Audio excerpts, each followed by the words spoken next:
The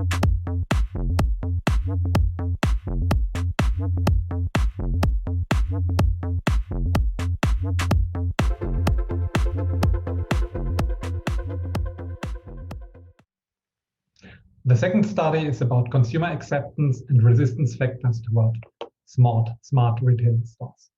It is published in a chapter. So the context is that consumers look for instant availability, 60%, 79% want to try on clothes directly with virtual reality or augmented reality. 50% of customers, according to this study coming from Wavestone, do not support in-store traffic and want to make it quicker and easier. 46% do not support waiting time. And so this is highly interesting for the context of smart connected retailing stores. And what is a smart connected retailing store? It is a store in which devices are connected to IoT and to connected objects. So it is enables stores to make personalized recommendations, to do mobile engagement via connections and communications with customers that connect directly to the store. It enables stores to make campaign management, to do loyalty analytics. It enables stores to make to optimize the marketing mix and personalized products. Enables for stores to offer store service, virtual store services, and to to send personalized coupons to customers. And it enables to do also analytics by doing video analytics when customers in the virtual store, to do surveys with the customers, and to do social media analytics. So it is a good mean to have customer analytics, customer knowledge, and to engage customers through highly interactive smart connected devices when the customer is connected to the store. Research objectives of our research are the following one. So there are theoretical objectives. First of all, how IoT smart connected objects changes shopping behaviors.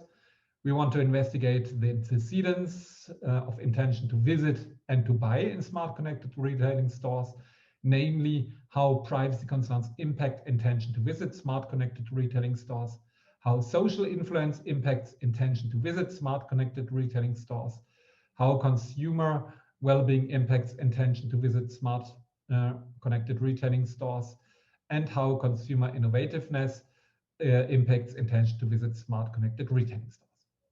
And the managerial objectives are the following one. So how can retail managers favor adoption of IoT and smart connected technologies to increase visitors in smart connected retailing stores? We want to explore consumer perceptions toward these stores. How are perceived the advantages and which are the reluctances? And our research aims also at improving targeting strategies in order to identify the best target groups according to the perceived advantages and reluctances. First of all, as the topic is not very explored, we did a qualitative study with focus groups. So it's important to know when few literature exists, we did not find any literature about intention and adoption of smart connected stores, because the topic is really new and smart connected stores do not really exist. So it's recommended to dig into the topic by doing qualitative research. And this is what we did. So we asked 15 retail managers and consumers about the motivations to buy in a smart connected store. And by doing topic analysis, by analyzing the words and the semantics, we found 6 different topics or concepts. So first of all, consumer experience based on words such as fun, connected experience, digital experience, artificial intelligence, and service enhancement. We found functionalism or practicability. With words such as verbatim such as very practical incredible and time-saving, interesting, instantaneous, efficient. We found human contact as concept. So this is a barrier, lack of human resources, loss of human contact, relationships disappear, dehumanizing, accessibility. With the concepts known in the technology acceptance model, that is ease of use, restricted accessibility for those who are not connected. And by the way, practicability and accessibility are concepts close to the basic concepts of the UT and technology acceptance theories. We found privacy concerns, as a topic, intrusive data collection, obscurity of data processing and usage. And finally, find a fifth concept, innovation. Impressive, incredible, futuristic, innovative and modern technological revolution. In summary, we find 6 different concepts, which we then operationalized in a technology acceptance model based on the concept's perceived utilities, which are close to practicability, and with perceived ease of use, which is close to accessibility, easy to use. The starting point is a qualitative study, and then we went to a quantitative study because we have found the relative concepts and said that indeed the technology acceptance literature is very well established because it predicts technology acceptance and usage with given cognitive and social variables. So first of all, we established the basic TAM model with perceived utilities, which is the perception that the use of the technology enhances user performance. Perceived ease of use, which is the perception that the use of a technology is simple and effortless. And they should both have an impact on behavioral intention and acceptance and usage of IoT technology. We chose the TAM or UTAUT technology because the literature is very established about technology adoption. So we justify the choice of the UTA or UT. We also chose it because it has strong psychometric properties. So the measurement scales which are used are established and very strong, very, very established for technology usage tests. It's easy to adapt to the context because it had been tested in office context, in private context, in mobile phone context, in mobile banking context, in online gaming context. So it's a model that can be easily adapted. So there are more important questions that make a technology useful and easy to use. Actually, we have seen that there are not only one concept coming from the TAM, but there are 4 other concepts which are relevant, which fully tested in literature. Privacy concerns of the protection of private life, because IoT collects a lot of data for personalization, but can represent an intrusion into personal life that they want to protect. And consumer well-being, which is very fully investigated in marketing, which is the personal state of mind linked to different factors: health, social, economic, pleasure, self-realization, and harmony. We have actually introduced privacy concerns about the worriness about the flow of information. Privacy concerns should negatively impact trust and intention to adopt, because it might create negative feelings about intrusion into private lives. It should also influence negatively well-being, because they can bring stress and decreases feelings of well-being, supported by literature. And we introduced an individual variable, consumer innovativeness, as a moderator, which is the degree of attraction toward innovations. It's a predisposition to adopt a technological innovation found by Rogers in 1983. But it is used regularly in technology studies as a moderator, improving acceptance, because innovative consumers are more likely to accept new technologies, including smart technology. So the higher the innovativeness, the higher will be the readiness to adopt. The lower the innovativeness, the lower should be the readiness to adopt. So based on this, we established our conceptual model. Our conceptual model is the following one. It established different variables, which are conceptualized, namely privacy concerns, well-being, and is our conceptual model, which we operationalized with our hypothesis. Basically, we have perceived social value, which should influence positively perceived well-being and intention to visit the smart connected store. We have, on the other hand, privacy concerns, which should have a negative impact on perceived well-being and intention to use.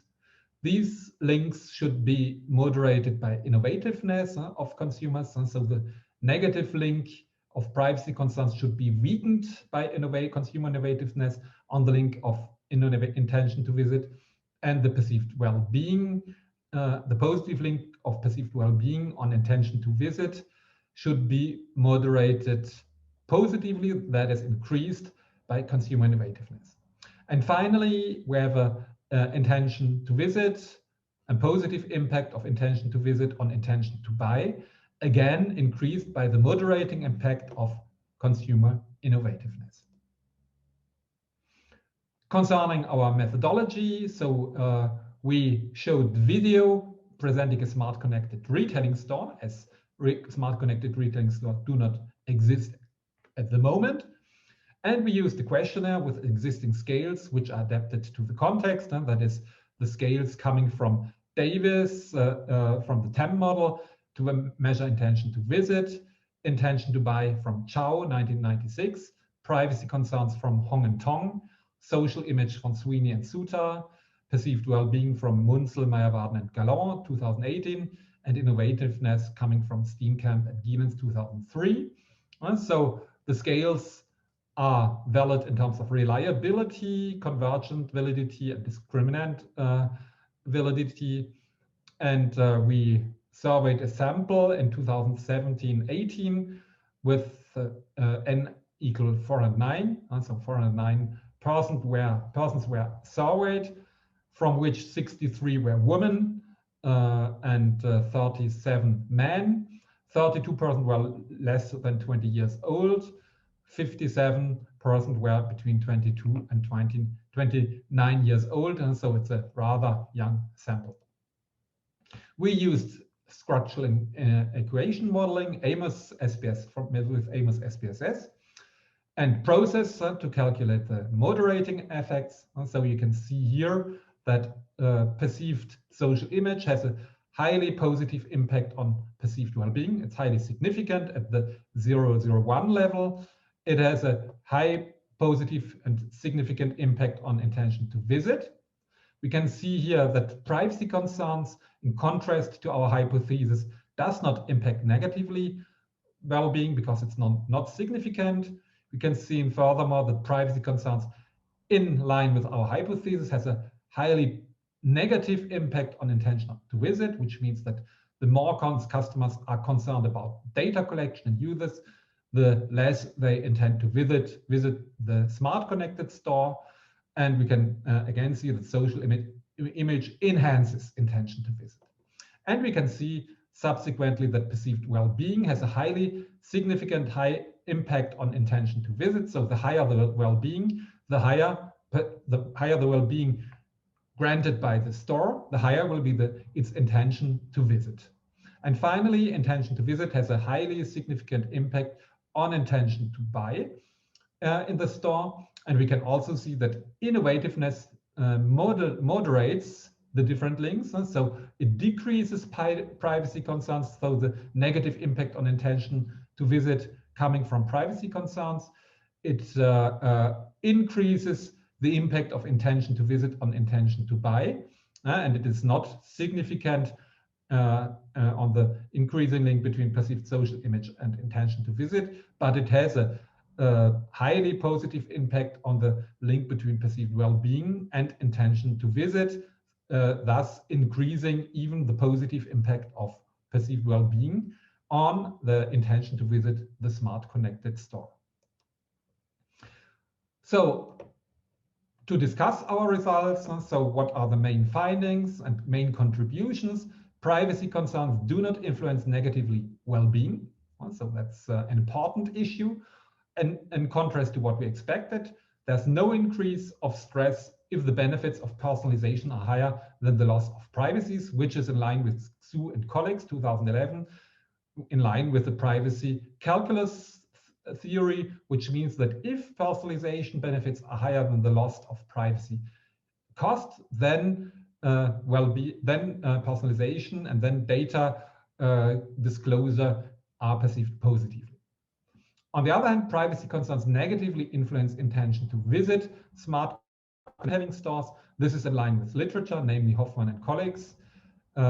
Trust and transparency are necessary for smart connected retailing stores in order to increase the intention to visit the store. And finally, perceived value is associated to social, relational, and well-being benefits. So in order to increase intention to visit, social and relational as well as well-being benefits should be enhanced, which would increase intention to visit the smart connected retailing store. In terms of managerial implications, the conceptualization of smart connected retailing stores from a broader perspective than previous research that mainly focuses on price. So we explored the antecedents of intention to visit and buy in smart connected stores. We showed the negative impact of privacy concerns on intention to visit stores. We showed the positive impact of social factors on intention to visit. We showed the positive impact of well-being on intention to visit. This is a very important concept because this concept has been rarely, or to our best knowledge, not investigated in formal literature. And we showed the positive impact of consumer innovativeness. So targeting innovative consumers makes absolutely sense in order to increase intention to visit stores. And we support managers to explore consumers' perception towards smart connected retailing stores by identifying the perceived advantages and benefits and barriers to favor smart connected retailing store visits, and the importance to target first innovative customers. So we recommend to invest for long term and stay ahead of the competition. So differentiation is possible by digital innovation to attract new consumers and make customers loyal. So this is important recommendation for traditional retailers. By creating digital stores, connected stores, there's clearly a possibility to differentiate the brand or the store from other stores, from competitor stores, to offer a connected, complete, and fun shopping experience adapted to each customer, which makes also difference and creates differentiation to other stores, to build a unique relationship with the customer through real-time customization, through smart connected objects. So personalization matters through the privacy calculus theory. The more the store personalizes, the higher the benefits and the less loss of privacy, and therefore the barriers will be decreased. Transparent and fair about the data collection in order to decrease privacy concerns, and human employees, and this comes from our qualitative research, are still important for refractory consumers, and still human relationships are important in some contexts, and where sales force automation is not possible. The limits and future research directions. So the main limit is that the sample comes from France, so it should be replicated in other countries than France, for example, USA or China. And mainly our sample comes from the ZY generation, which is a younger generation. So it should be replicated with older respondents to have a representative sample with a professional sample provider. And smart objects are now becoming widely accepted by, above all, younger customers, but also all other generations. So therefore, our results might be representative, and the generalization might be possible to other target groups. We have no indicators of real consumer behaviors because it was a scenario-based study with a video.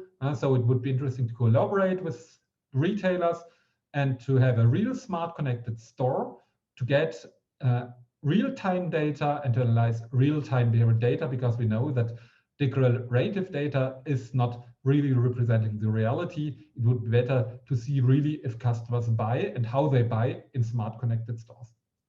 And the last limit is there's no comparison with the antecedents of a regular smart store. So it would be good to do the same study in a regular store and in a smart store in order to see how we can, and if we can, compare the results of the smart store and a regular offline brick and mortar store.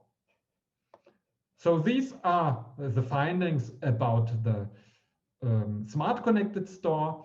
So it confirmed our first study about smart connected objects, that well-being and privacy concerns, social factors are absolutely important. And above all, well-being is a very important concept which should be considered in future research. So from our qualitative and also quantitative studies, we confirm and in our results and increase empirical generalizability, generalizations to other sectors, so which we will see in the following with other studies being done for autonomous cars, autonomous vehicles, smart stores, and artificial intelligence-based chatbots.